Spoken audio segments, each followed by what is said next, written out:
Sir, 9 विपक्षी नेताओं ने चिट्ठी लिखी है पीएम नरेंद्र मोदी को ईडी और उसके सीबीआई के दुरुपयोग को लेकर, इस पर क्या कहेंगे?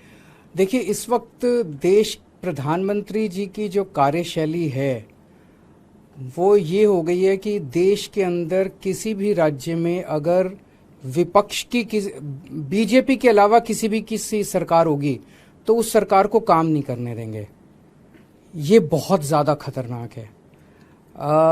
प्रधानमंत्री किसी भी देश के एक फादर फिगर की तरह होते हैं। चुनाव में हम आपस में लड़ें, लेकिन चुनाव होने के बाद एक बार अगर कहीं कोई सरकार बन जाए तो उस सरकार को पूरी तरह से सपोर्ट देने की जिम्मेदारी और उसके साथ खड़े होने की, उसको अच्छा काम करने में मदद करने की जिम्मेदारी प्रधानमंत्री जी की होती है। लेकिन हमारे देश के प्रधानमंत्री जी ने ठान लिया है कि अगर बीजेपी को वोट नहीं दोगे, कोई और सरकार बनाओगे तो उस सरकार को किसी भी हाल में काम नहीं करने देंगे।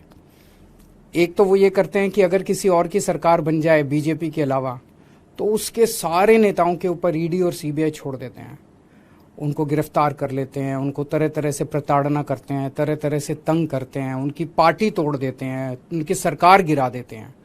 पूरे देश में कई जगह ये देखने को मिला, गोवा में देखने को मिला, महाराष्ट्र में देखने को मिला, कर्नाटक में देखने को मिला। एक के बाद एक राज्य के अंदर जहां नॉन बीजेपी गवर्नमेंट बनती है वहां पे ईडी और सीबीआई को छोड़ के और उनको गिरा दिया जाता है।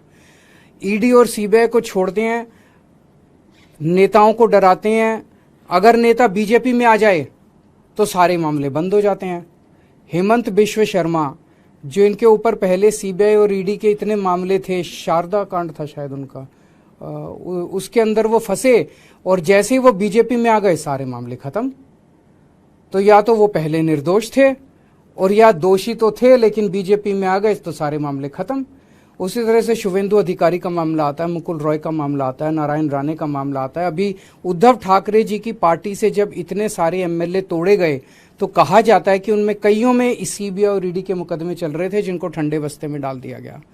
तो सीबीआई और ईडी का इस्तेमाल भ्रष्टाचार के खिलाफ के लिए नहीं कर रहे, सीबीआई और ईडी का इस्तेमाल कर रहे हैं चुनी हुई सरकारों को गिराने के लिए और दूसरी विपक्षी पार्टियों को तोड़ने के लिए।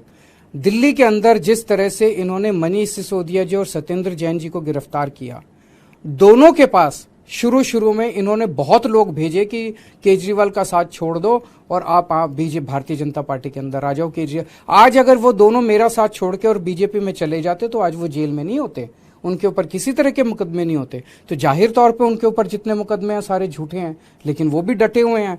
तो ईडी और सीबीआई का इस्तेमाल केवल और केवल विपक्ष को तोड़ने के लिए और बीजेपी की जबरदस्ती सरकार बनाने के लिए किया जा रहा है। दूसरी तरफ गवर्नर्स का इस्तेमाल किया जा रहा है।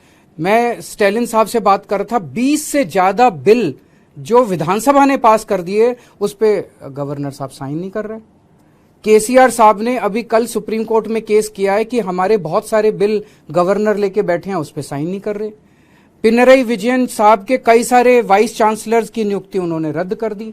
ऐसे चुनी हुई सरकारें कैसे? ममता दीदी परेशान है, नीतीश कुमार जी से मैं बात कर रहा था, वो परेशान है। दिल्ली के लेफ्टिनेंट गवर्नर समझते हैं कि सुप्रीम कोर्ट और संविधान को वो मानते ही नहीं है, वो खुलेआम कहते घूम रहे हैं कि मैं सुप्रीम कोर्ट और संविधान। ऐसे देश कैसे चलेगा?